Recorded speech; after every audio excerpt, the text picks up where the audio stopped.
Hello everyone, स्वागत है आप सभी का आज की सेशन में। और मैं हूं आपका नेट वाला भैया। हाँ जी, चले करते हैं आज की सेशन की शुरुआत। सर लास्ट क्लास हमारा थ्योरीज ऑफ इंटरनेशनल ट्रेड चल रहा था, उसमें हमने 5 थ्योरीज को कंप्लीट किया था और ये देखा था कि थ्योरीज बनती कैसे हैं और उसका एक्सटेंशन कैसे होता है। तो अगर आपने वो थ्योरीज नहीं देखा है तो जाके एक बार उसको जरूर देखिए। उसके बाद जो है आज हम लोग जो है 7-8 थ्योरीज और जो है वो कंप्लीट करने वाले हैं, है ना। तो चलिए जल्दी ज्यादा लेट ना करते हुए हम अपने क्लास की शुरुआत करते हैं और चलते हैं अपने क्लास पे। आइएगा जी, आपको दिख रहा होगा जी। बेसिक इंफॉर्मेशन दे दूं कि जो भी हमारा क्लास है ना, उसका जो पीडीएफ है वह और इंफॉर्मेशन है वो नेट वाला भैया टेलीग्राम चैनल पे मिलता है। आप इस यहाँ पे टेलीग्राम चैनल ज्वाइन कर सकते हैं। इसके साथ अगर चैनल पे रहे तो सब्सक्राइब करिए और कोई भी दिक्कत आ रही है तो इस नंबर पर व्हाट्सएप कर सकते हैं। हमारा ऐप भी है नेट वाला भैया ऐप। अगर आपको इस तरह की बुक्स चाहिए जैसे पेपर 1 पेपर 2 दोनों के बुक आपको मिल जाएंगे फ्री में, वो भी पैसे लगने वाले नहीं है, तो आप वहां जाके पढ़ सकते हैं। आइए, हमारा जो है वो चल रहा था आपका इंटरनेशनल बिजनेस का, ठीक है, जिसमें हम देख रहे थे आपके थ्योरीज, है ना। क्या देख रहे थे जी? थ्योरीज देख रहे थे। तो अगर हम थ्योरीज की बात करें तो हमने मर्केंटिलिज्म थ्योरी पढ़ लिया था, है ना। क्लासिकल थ्योरी की अगर बात करें तो ठीक है, एब्सोल्यूट कॉस्ट एडवांटेज थ्योरी पढ़ लिया था जिसमें हमने ये देखा था कि दो देश में दो कमोडिटी के साथ, है ना, एक फैक्टर पर प्रोडक्शन होता है दैट इज लेबर, और जिस कंट्री का एब्सोल्यूट एडवांटेज ज्यादा है भैया वो इस कंट्री में क्या करे, एक्सपोर्ट करे और बाकी चीजों का इंपोर्ट कर ले। उसी तरीके से हमने ये कंपैरेटिव एडवांटेज थ्योरी भी देखा कि सर हम अपने ही देश में कंपेयर करके देख लें, हम दोनों देशों में से हम तो बेस्ट नहीं हो सकते, बट अपने ही देश में हम कंपेयर करके देख लें कि हम किस चीज का अच्छा प्रोडक्शन कर सकते हैं, है ना, और उसको एक्सपोर्ट करें और बाकी को इंपोर्ट कर लें। ठीक है, वैसे ही हमारी थ्योरीज थी हक्सर ऑलिन थ्योरी, जिसमें पहली बार ऐसा बोला गया था कि भैया क्या होगा, दो दो कमोडिटी, दो कंट्री और दो फैक्टर प्रोडक्शन होंगे दैट इज लेबर और कैपिटल। जिसमें कहा गया था कि जो लेबर इंटेंसिव कंट्री है वो लेबर गुड्स का प्रोडक्शन करके उसका एक्सपोर्ट करेगी और कैपिटल इंटेंसिव गुड्स का इंपोर्ट कर लेगी, और जो कैपिटल इंटेंसिव कंट्री हैं वो कैपिटल गुड्स का आपका प्रोडक्शन करके एक्सपोर्ट करेंगी और लेबर इंटेंसिव का इंपोर्ट कर लेंगी। ठीक है, लियोन्टिफ पैराडॉक्स सर एक्सेप्शन था आपके हक्सर ऑलिन थ्योरी का, ठीक है, जिसमें कहा गया लियोन्टिफ वास्ले लियोन्टिफ ने यूएस की इकोनॉमी को डीपली स्टडी किया था और क्या देखा, उन्होंने देखा कि यूएसए जो है वो कैपिटल इंटेंसिव कंट्री है और वो लेबर इंटेंसिव कंट्री का एक्सपोर्ट कर रही है, लेबर इंटेंसिव गुड्स का एक्सपोर्ट कर रही है ना। तो ये बात क्या थी, ये थी एक्सेप्शन। अब हम लोग जो पढ़ने वाले हैं वो है न्यू फैक्टर प्रोपोर्शन थ्योरी। आइए तो पहले हम बेसिक नोट्स को देख लेते हैं क्या क्या कहता है न्यू फैक्टर प्रोपोर्शन थ्योरी, है ना। न्यू फैक्टर प्रोपोर्शन थ्योरी क्या क्या चीजें कहती है, आइए देखते हैं। Sir based on that is, ये भी दो पे बेस है ना, दैट इज क्या सर, टू फैक्टर। अच्छा, ये है न्यू फैक्टर प्रोपोर्शन थ्योरी, एक और फैक्टर ऐड हो गया इसमें, है ना, 2:2:2+1, है ना। मतलब क्या सर, दो कमोडिटी, दो कंट्री एंड 3 फैक्टर प्रोडक्शन। पहला क्या सर, लैंड, सॉरी पहला क्या लेबर, दूसरा क्या सर, दूसरा आपका कैपिटल, और तीसरा क्वालिटी। इन्होंने क्या बोला, इन्होंने बोला first time given importance to quality, पहली बार इस थ्योरी के द्वारा क्वालिटी को इंपॉर्टेंस दिया गया कि भैया देखिए ऐसा है, लेबर और कैपिटल इंटेंसिव करती है ठीक है, लेकिन अगर क्वालिटी अच्छी रहेगी ना तो प्रोडक्ट हमारा ऑब्वियसली बिकेगा। तो ये थ्योरी कहती है कि लेबर और कैपिटल अबंडेंट अमाउंट में होने से सिर्फ क्वांटिटी दिखती है, और अगर उसमें क्वालिटी ना हो तो हम उसका यूज नहीं कर पाएंगे। तो इसीलिए इन्होंने दो फैक्टर प्रोडक्शन के साथ तीसरा जोड़ा दैट इज क्वालिटी। क्या जोड़ा? क्वालिटी। आ जाइए अब हम इस नोट्स के थ्रू देखते हैं क्या कह रहा है सर। ओवरव्यू कह रहा है an extension of the Heckscher Ohlin theory, है ना, हक्सर ऑलिन थ्योरी का एक्सटेंशन है जो कंसीडर करता है एडिशनल फैक्टर को ह्यूमन कैपिटल एंड टेक्नोलॉजी के साथ, है ना। जैसे एडिशनल फैक्टर को करता है, देखो क्या बोल रहा है ये एजम्पशन, इसके क्या क्या है। एजम्पशन कह रहा है कि फैक्टर जो है अबंडेंस मात्रा में है, is not limited to the labour and capital, है ना। फैक्टर क्या है, अबंडेंस मात्रा में है, वो कैपिटल और लेबर के साथ लिमिटेड नहीं है। कह रहा है countries with higher human capital export more skill intensive goods. जो वही बात है, जो कंट्रीज हैं जो हायर ह्यूमन वाले हैं, मतलब ज्यादा से ज्यादा वो क्या करेंगे sir, capital export more skill intensive goods, मतलब स्किल इंटेंसिव गुड्स मतलब लेबर इंटेंसिव गुड्स की बात कर रहा है, और टेक्नोलॉजी को है इन्फ्लुएंस करती है ट्रेड पैटर्न्स को। ये तीन एजम्पशंस इन्होंने दे रखा है, ठीक है। क्या कह रहा है, provide some more comprehensive view of factor endowment. तो फैक्टर एंडोमेंट मतलब Heckscher Ohlin theory, Heckscher Ohlin theory का इसका एक कॉम्प्रिहेंसिव व्यू देता है आगे, जो क्वालिटी की बात करता है, किसकी बात, क्वालिटी की बात, ठीक है। अब है अगला थ्योरी जो है जी, वो है कंट्री सिमिलैरिटी थ्योरी। क्या है? Country similarity theory. Country similarity theory कहता है, स्टेफन बिलिंडर ने 1961 में दिया है, और ये थ्योरी कहता है कि जितनी सिमिलर पैटर्न दो कंट्री का होगा, ट्रेड उतना ही उसका अच्छा होगा, ट्रेड उसका ही उतना अच्छा होगा। देखो क्या कह रहा है स्टेफन बिलिंडर ने दिया, sir this theory is applied on the only manufactured goods not on natural goods. अब देखो मैन्युफैक्चर्ड गुड्स और नेचुरल गुड्स में फर्क क्या है? सर मैन्युफैक्चर्ड गुड्स जो हम लोग उत्पादन करते हैं ना, और नेचुरल गुड्स जैसे कोयला है ना, जैसे हीरा, ये सब जो निकलता है अंदर से, जो पेट्रोल मतलब तेल, कच्चा तेल, तो ये सारे पे ये अप्लाई नहीं है।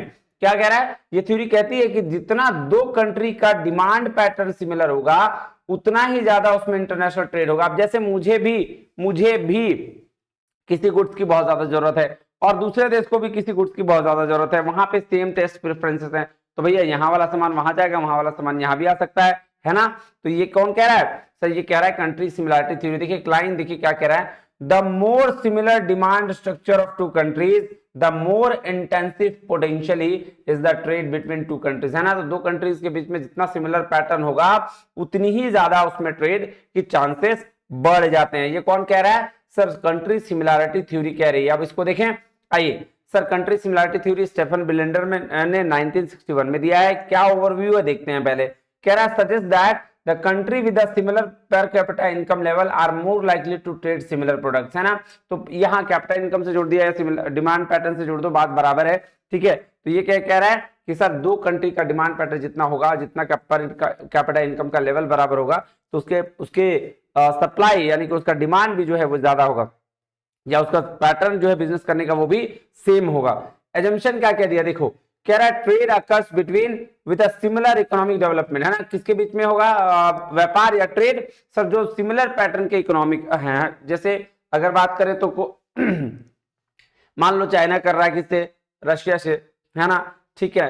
कह रहा है demand pattern are similar countries with comparable income level. Demand pattern भी क्या होंगे? सिमिलर होंगे, अगर इनकम लेवल जो है कंपेरेबल होगा, सेम लेवल का होगा। इंपॉर्टेंस क्या दिया?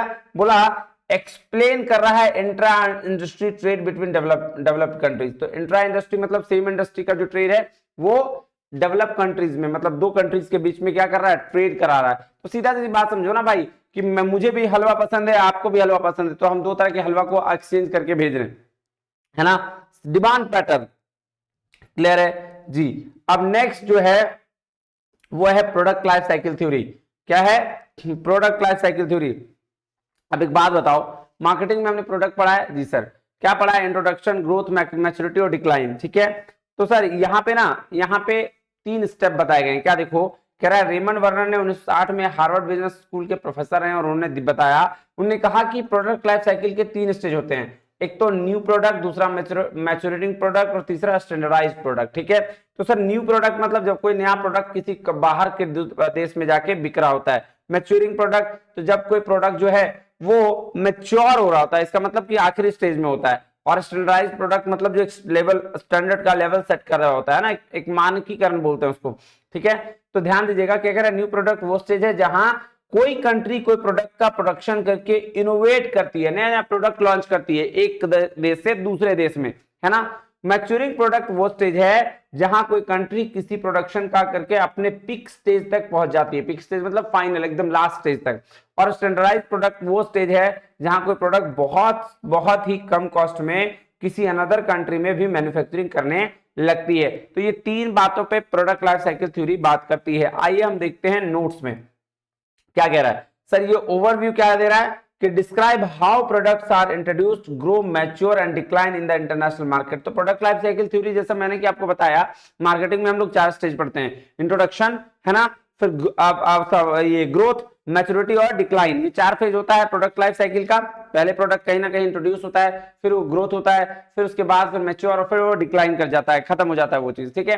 तो ध्यान दीजिएगा प्रोडक्ट लाइफ साइकिल थ्योरी क्या कहती है कि किसी भी देश में कैसे कोई प्रोडक्ट जो है इंट्रोडक्शन से लेकर मैच्योरिटी तक, डिक्लाइन तक लेके जाती है इंटरनेशनल मार्केट में, ठीक है। आइए एजम्पशन क्या बोल रहा है इसका। एजम्पशन कह रहा है new product are initially produced and developed in countries. बोल रहा है न्यू प्रोडक्ट कैसे जो है इनिशियली डेवलप करते हैं, ये एक एजम्पशन है।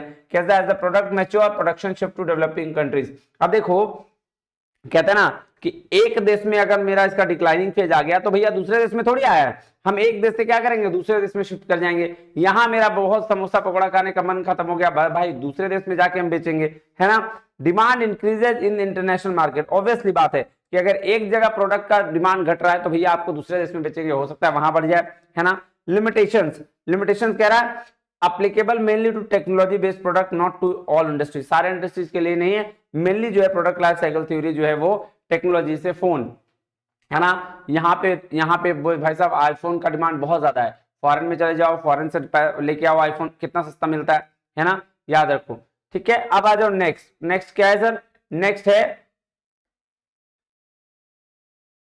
हाँ नेक्स्ट है ग्लोबल स्ट्रेटेजिक राइवलरी थ्योरी, ठीक है। पॉल क्रगमैन की दी हुई है एंड कैल्विन की, ठीक है, 1980 में दी गई, क्या दी गई 1980 में, 1980 में। क्या कहती है थ्योरी, देखो क्या है ये थ्योरी, कहती है कि जब एमएनसीज किसी इंडस्ट्रीज में होती है तो कैसे वो कॉम्पिटिटिव एडवांटेज बना कर रखती है ग्लोबली, और अपने राइवलरी फर्म से कैसे आगे इसकी रहे इसकी स्ट्रेटेजी बनाती है ना। तो राइवलरी थ्योरी मतलब ग्लोबल स्ट्रेटेजी, राइवलरी थ्योरी मतलब सीधे सीधे ये कह रहा है कि इंटरनेशनल लेवल पर कोई फर्म जो है किस स्ट्रेटेजी को यूज करके क्या करती है, आगे रहे उसकी बात सोचती है। कह रहा दूसरी बात जो इन्होंने करी वो है बैरियर्स टू एंट्री, जिसमें इन्होंने कहा कि जब कोई न्यू फर्म सिमिलर इंडस्ट्री में आती है तो उसे क्या क्या ऑब्स्टेकल देखने पड़ते हैं। देखो इसके लिए हमने एक पढ़ा था, याद है सर, अगर इंटरनेशनल बिजनेस की बात करें तो लास्ट चैप्टर में हमने पढ़ा था कि 4 तरीके की चीजों को यूज करती है, कि जब भी कोई एमएनसीज किसी कंपनी में, है ना, या किसी देश में जाती है तो वहां के जो छोटे छोटे इंडस्ट्रीज है उसको हार्म करती है। तो हम लोग 4 चीज देखे थे कि उसको कैसे टैकल करना है sir, 4, extender, defender, dozer and है ना, ये वाला पढ़ा था, याद है जी।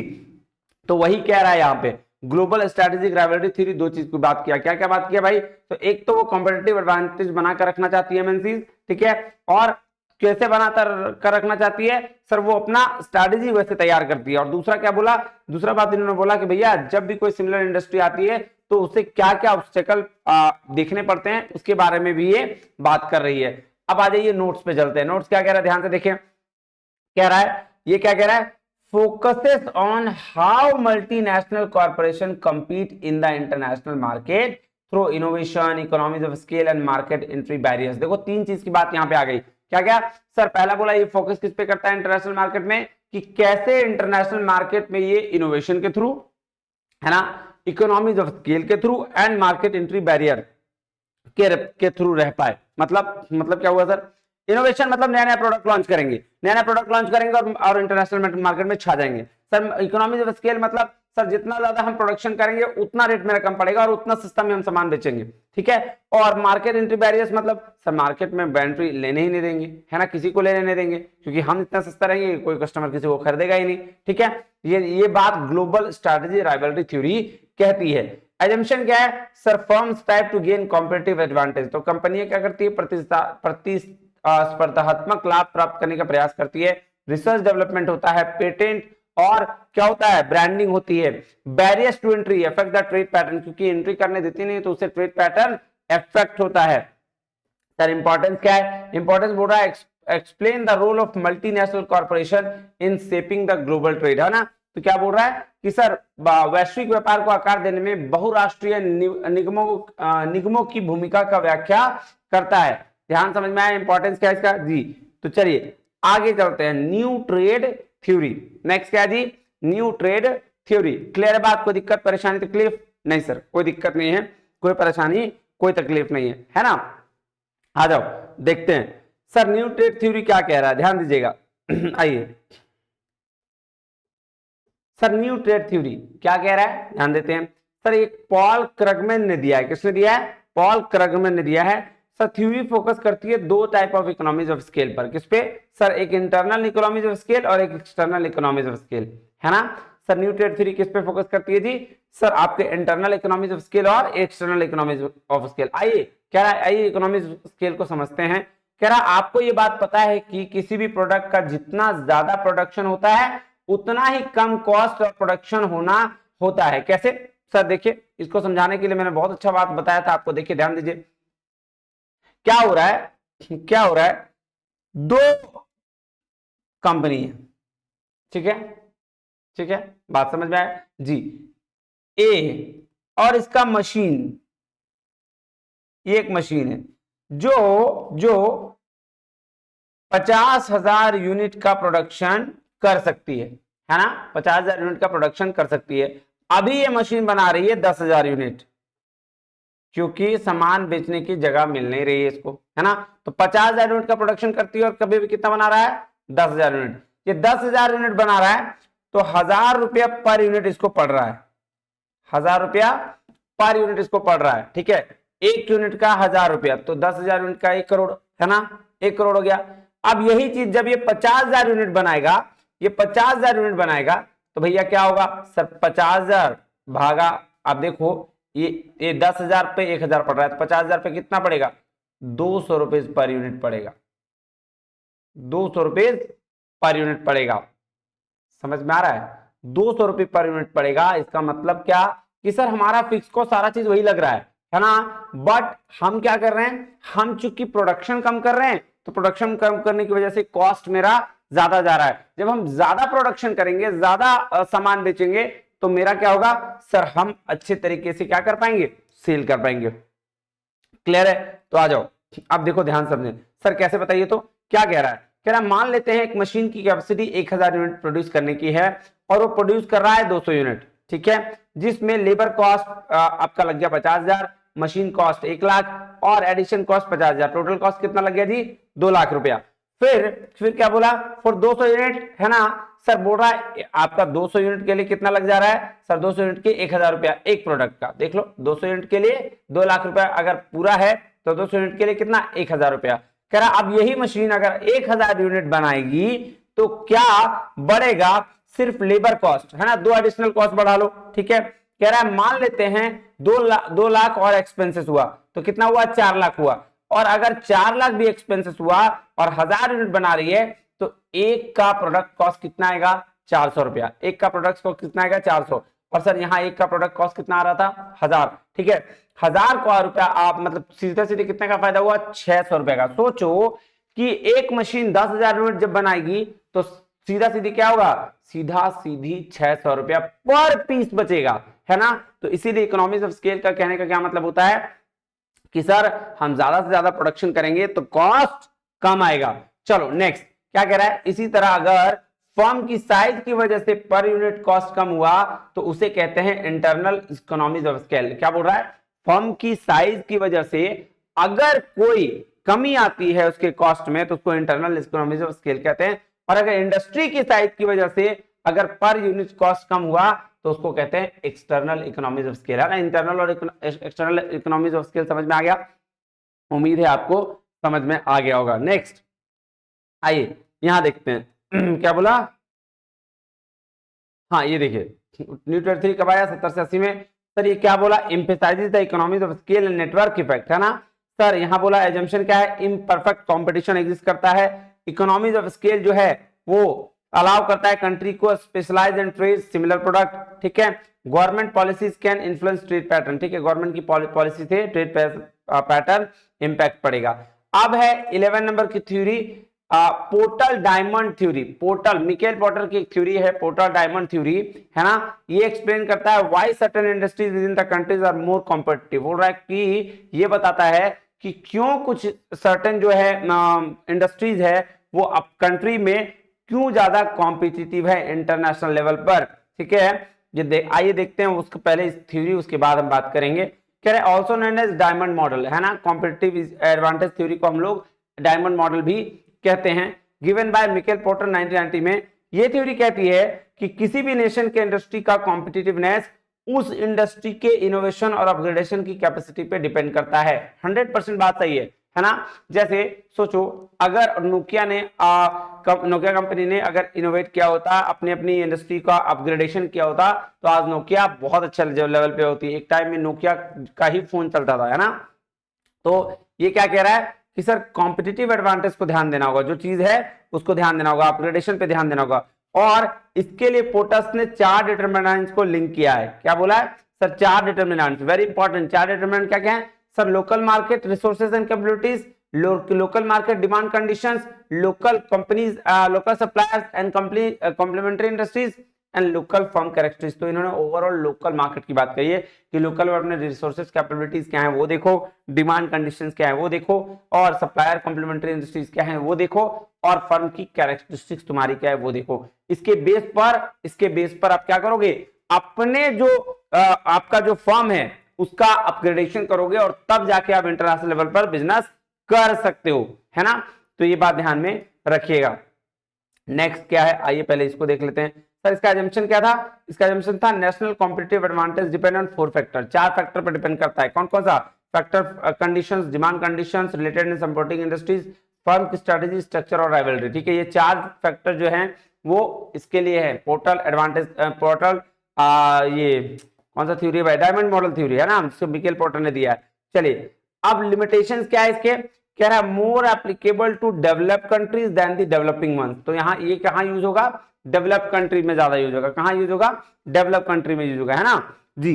नेक्स्ट क्या है सर, नेक्स्ट है अपॉर्चुनिटी कॉस्ट थ्योरी। क्या है, opportunity cost theory.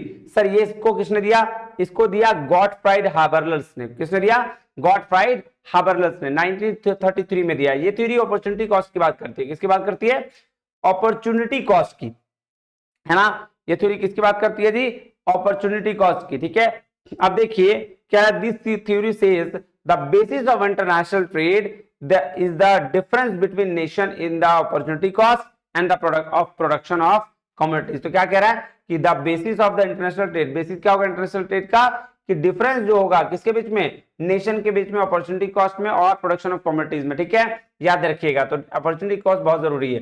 Reciprocal demand theory क्या कहती है, सर ये जेएस मिल की दिया गया है ना, किसने दिया, जेएस मिल ने।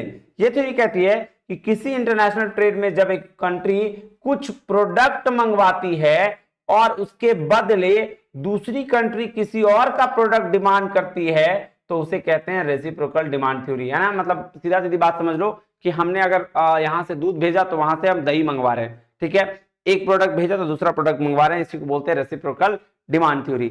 आ जाओ इसका नोट्स देखते हैं। देखो क्या बोल रहा है सर, अपॉर्चुनिटी कॉस्ट थ्योरी क्या बोल रहा है, ये डेवलप बाय गॉटफ्राइड हाबरलस, है ना। थ्योरी रिफाइंस रिकार्डो कॉम्पिटिटिव एडवांटेज। किसका एक्सटेंशन है सर, रिकार्डो का कंपैरेटिव एडवांटेज थ्योरी का, है ना। By using opportunity cost a measure of trade benefits, है ना।